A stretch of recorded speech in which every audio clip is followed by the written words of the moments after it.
So it's Sunday the 27th, so you can see we've got the entire property mowed.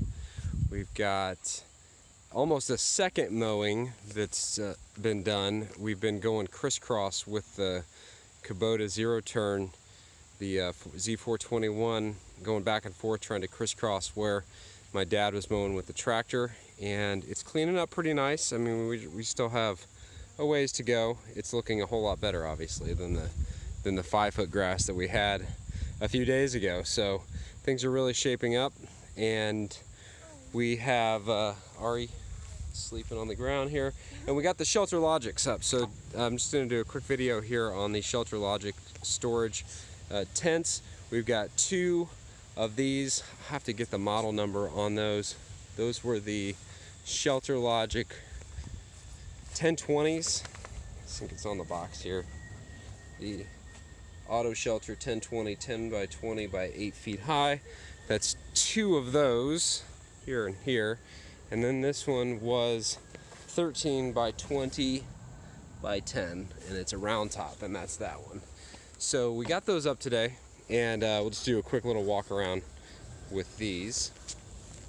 So one thing that you notice, they went up pretty well, you know, like typical put together kits. The hardware, the screws and the nuts and stuff that came with it are whatever. They are what they are. It's cheap for a reason. But we got that up. This tarp looks to be so-so. I'll show you one of the things over on this one that I think we've got a plan to help hopefully stiffen this up a little bit. Just so if you can get in here and see. So to help keep the snow off, what I think I'm going to do is run these tie-down straps across this bridging here at each one on each side, just to try to give it a little bit more stiffness so snow doesn't sit on the roof and cave it in this winter. And I think that's going to work. So I'm going to do that for both shelters, and probably get some longer ones where I can span a few at a time instead of every other one. But we'll see how that works out. I'll do another video once we get all that put together. These stakes are a real bear. You know, hit some rocks in the ground while we're trying to put these in, and these are like next to impossible to get into the ground with just the force of weighing on them and a lever. So I'm gonna look for a drill bit, something to auger those in with a little mechanical power over this week. So we got the tractor, and this is my boss's tractor. It's not staying here. This is what we used to mow the grass the first time here to get all the really tall stuff knocked down, and it worked really well. The finish mower, it was not a bush hog, but it worked pretty well. And we've got the Z421 zero turn, my grandpa's Cub Cadet lawn tractor back there, generator, and so we've got this one. We've got some stuff in here, but I got a lot more stuff in my garage at home that needs to come out here. So we need to get this fully braced up and anchored down for the winter. But let's go over to the round top one and take a look inside that one real quick.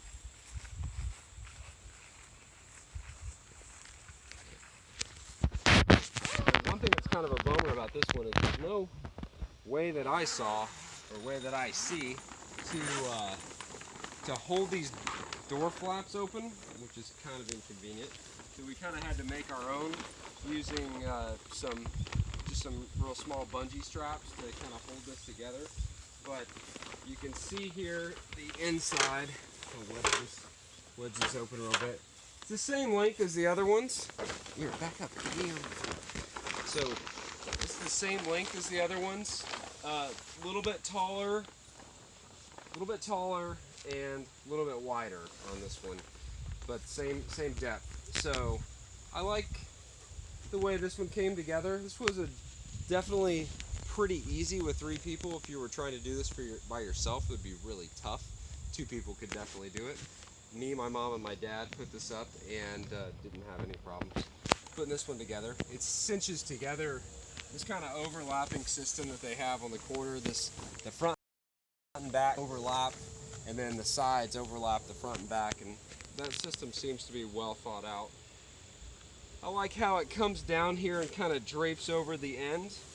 It kind of drapes over the edges, so it doesn't just come straight down and stop. It gives you a little bit of a drain coming for water that comes off of the roof to get away from the building just a little bit. And we're going to do some bracing in here as well. I don't think this one will need as much because of the round top, but I'll probably still put another rib across with the tie-down straps across the top of this one, just to make sure we don't have any accidents with snow this winter. You never know. And a little bit of extra insurance would never hurt. So once we get all that done and I get the ground anchors in, I'll do another video. Thanks, guys.